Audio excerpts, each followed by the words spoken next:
Los titulares más importantes de la jornada. Este es el ranking de noticias en turno AM.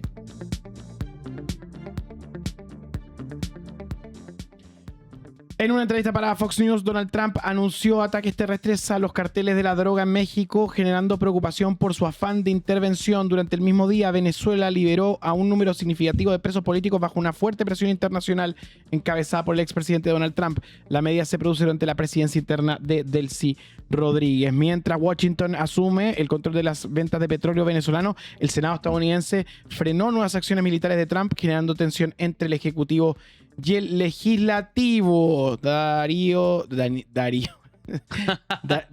Quiroga, Danilo Herrera y el rey del facto, Camilo Espinosa, está con nosotros para analizar esta noticia, que la verdad va anunciando el ánimo de este momento. Sí, hay un popurrí de noticias internacionales respecto a la trama Venezuela, Trump, Estados Unidos, en fin. La primera y más reciente también fue la entrevista que dio anoche Donald Trump, donde iba a decir veladamente, pero la verdad no fue tan velada la advertencia a la posibilidad de iniciar ataques terrestres en territorio mexicano contra carteles de narcotráfico que, según el mismo Donald Trump, ahí vemos la imagen de la entrevista que dio anoche en Fox News, que dirige en México. Ese fue el concepto que usó, que están en el poder, y dijo que iban a estar interviniendo dentro de esta y la próxima semana. Ahora, la gran pregunta que da vuelta tiene que ver con, primero, ¿qué dijo Trump en Fox News? Que se reunirá la próxima semana con María Corina Machado, sí, y que sería un gran honor recibir el Nobel compartido que quiere compartir con él. No, la cual es una es tan triste ver a Corina Machado diciendo vamos a compartir el Nobel, y esa foto va a ser muy incómoda. Imagínate con la medalla que es el premio Nobel y entre medio de los dos, y obviamente Trump se va a quedar con el premio, obviamente se lo va a robar. Obviamente se lo va a robar. Y Corina Machado pidiéndole por favor que le entregue el poder en Venezuela. y cosa que no va a pasar porque ya pactó con el régimen chavista. Oye, yo conocía, para calificar la actitud de María Corina Machado, yo hablaba de el ser arrastrada, ¿cierto? Uh-huh. Como el ser arrastrada. Pero hoy día está muy de moda el concepto de migajera. Migajera. Sí, es muy breadcrumbing, ¿no? Pero es como reciente, creo yo, ¿no? O sea, yo no lo había escuchado así como tan popular en ese sentido.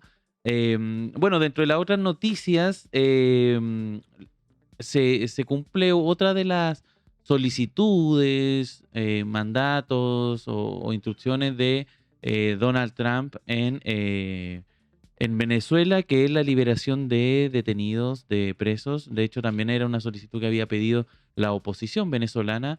Ayer estuvo la Josefa hablando con Guarequena Gutiérrez, quien fue embajadora del no gobierno de Juan Guaidó en Venezuela, y decía justamente que era una de las solicitudes que habían realizado desde la oposición, y se cumple. Se liberan los primeros presos. En España están particularmente atentos porque había un porcentaje importante de estos presos que eran españoles, de nacionalidad española. Así que ahí tenemos algunas imágenes de lo que fue ese... Se dice presos políticos. Yo desconozco si están todos bajo ese régimen, pero sí eran solicitudes que habían dado desde la oposición y desde algunos países a estos los regímenes nunca califican a los presos políticos de presos políticos, siempre ponen una excusa ahí para meter a la cárcel a sus opositores. Yo no le tengo fe a esta negociación, a estas negociaciones. Yo supongo que no es la prioridad de la nueva administración de Venezuela que se ve desde Washington.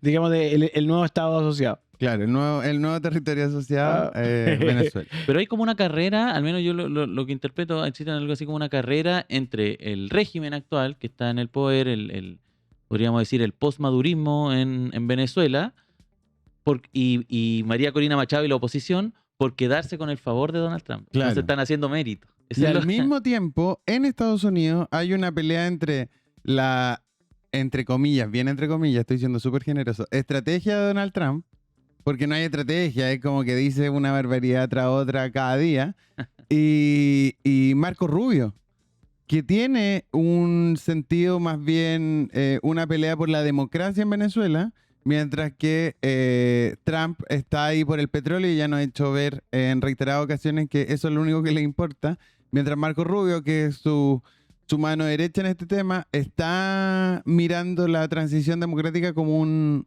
objetivo de esta invasión en territorio sudamericano. Sí, de todas maneras, ayer también se votó en el Senado estadounidense una moción que buscaba que, en el fondo, ponerle límite a la incursión en Venezuela a Donald Trump, y básicamente dijeron ninguna incursión más hasta que tenga el permiso del Senado.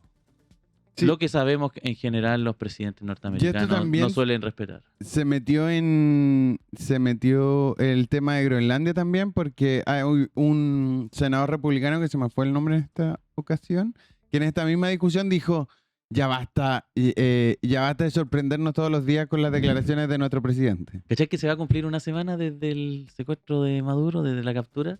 Una semana recién y han pasado muchas cosas. Demasiado. Es como que casi como que cuesta hacer un balance de todo lo que ha pasado en la primera semana de enero. Y lo de Groenlandia es interesante. El otro día también salió en el New York Times que Estados Unidos estaría barajando la posibilidad de comprar Groenlandia. No hacer una incursión militar, sino que comprarse la Dinamarca. Es que tiene muchas. Estados Unidos está en este tema intentando negociar por muchas vías. Primero, ponerle un maletín de muchos dólares encima de la mesa de Dinamarca. También hablando directamente con el pueblo, con la administración local de Groenlandia. Y al mismo tiempo, con el reino de Dinamarca también está armando su estrategia, no solo con Lucas, sino con presión. Porque el otro día yo escuchaba a un ex funcionario de la OTAN que decía: bueno, si Estados Unidos invade territorio danés como Groenlandia, la OTAN no puede ir a responderle a Estados Unidos y va a ser el fin de la OTAN. Como la conocemos, la OTAN es una organización del Atlántico Norte que defiende intereses. Entonces, cuando un país de ese tratado es invadido, el resto lo va a ayudar. Y claro, nunca se pensó que entre dos estados miembros de la OTAN, como Dinamarca y Estados Unidos, podría haber un conflicto como este. Sí, eso es. Yo recomiendo mucho también a quienes nos están viendo la serie Borgen, que es una de las mejores series políticas que yo he visto. Hay un par de capítulos sobre Groenlandia. En la primera temporada, de hecho son los capítulos finales, si no me equivoco, el 9 y el 10, hablan del conflicto como con Groenlandia. Que la primera ministra viaja a Groenlandia. Claro, que tiene una suerte de gobernanza interna con el pueblo inuit, que vendría a ser como los pueblos indígenas de Escandinavia. Originario. De esa zona de Groenlandia, y que es una relación políticamente muy compleja la que tiene y la que grafican, y toda la cuarta temporada de Borgen, que es una de las más recientes, relata, es sobre Groenlandia. Entonces es bien interesante que en el fondo la relación entre Dinamarca y Groenlandia tampoco es de las mejores, tampoco es como que estén tan unidos como lo piensan, y de hecho quien es el representante de Groenlandia actualmente, de hecho fue bien así como con las palabras de Donald Trump, como poniéndole paños fríos, como no nos alarmemos, podemos conversar. Y Estados Unidos ya tiene una base en Groenlandia, una base militar en Groenlandia, pero llegó a tener hasta 8 en un momento de la historia de Groenlandia. Así que hay que ver cómo sigue, y esto depende también del ánimo de Trump al final. Como si Trump se despierta de mala un día, puede estar invadida Groenlandia y no nos vamos a sorprender. Lo otro es que es muy poquita la gente que hay en Groenlandia. Entonces, 44.000 creo. Algo así. Yo recuerdo que jugaba este juego de pandemia que se jugaba en celulares, donde tu misión era como contagiar a todo el mundo.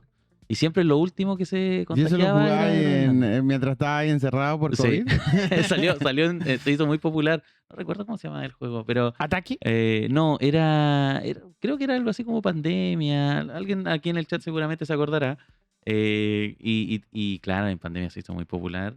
Y la gente o sea, la idea era contagiar a todo el mundo. Y Groenlandia, al tener muy poca densidad poblacional, había muy pocas posibilidades de contagiar el virus. Entonces, el virus, la bacteria, esos eran los niveles. Tú primero contagiabas una bacteria, después un virus, y terminabas así con un microchip que tenías que infectarlo en toda la humanidad. No Los lo juegos que jugaba Sí, Camila. Muy bueno. Plaga. Plague, claro, sí. Así bueno. es.